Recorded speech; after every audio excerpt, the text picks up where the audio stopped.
Hello, good morning. Excited po kami for today kasi kukuha kami ng bagong sasakyan uli, brand new car. Isa na namang dream come true. Although may sasakyan na rin naman kami pero iba pa rin yung feeling na makakabili ka uli ng bago. Kumbaga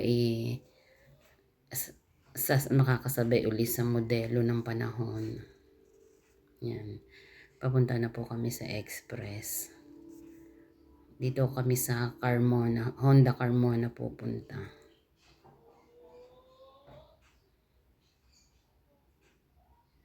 Super excited. Ang ganda ng panahon. Ayan, malapit na po kami.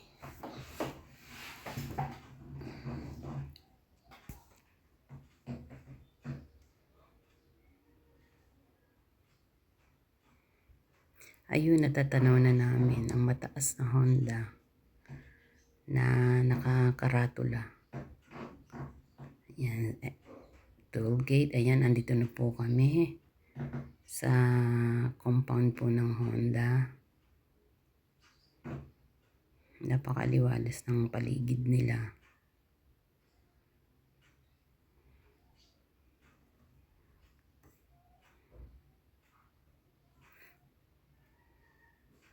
Ang daming magagandang sasakyan. Ayan, dito na po kami sa loob. Sightseeing muna habang hindi pa inire-release yung sa aming bagong unit.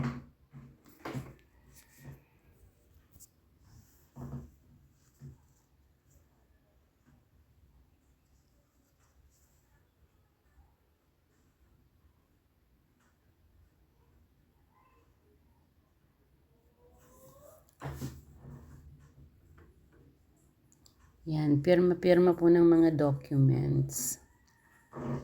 Nire-review muna namin yung mga policy ng insurance.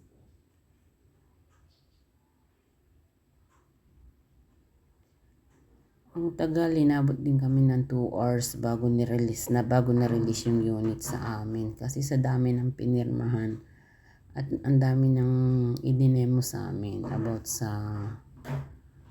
pagkuha nga ng brand new.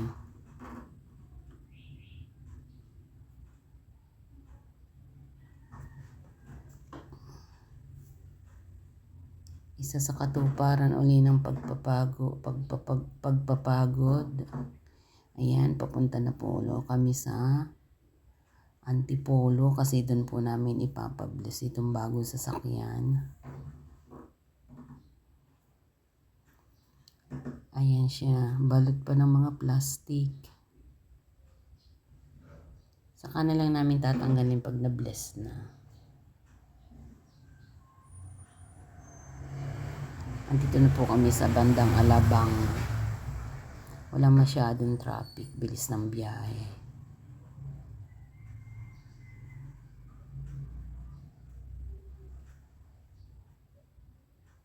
Ayan, ngayon mga po ay binabagtas naman namin ang kahabaan ng C6. Ayan, kitang-kita yung Laguna Dibay. Yung kabila nun is Laguna pero nandito kami sa Bikutan. Ito po yung way na shortcut papuntang Antipolo para po iwas traffic sa EDSA. Ayan, nandito na kami sa Antipolo Cathedral. Sisimba muna kami bago namin ipabless sa pari.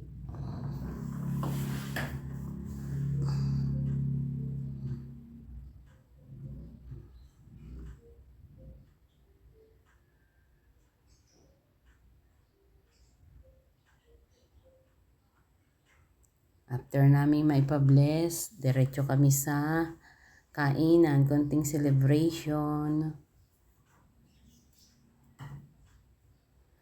Balita kasi ang sarap daw ng pagkain dito.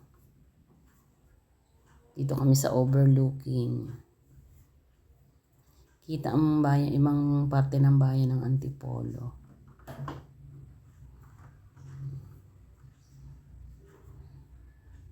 Ito na ang masarap na lumpiang Shanghai.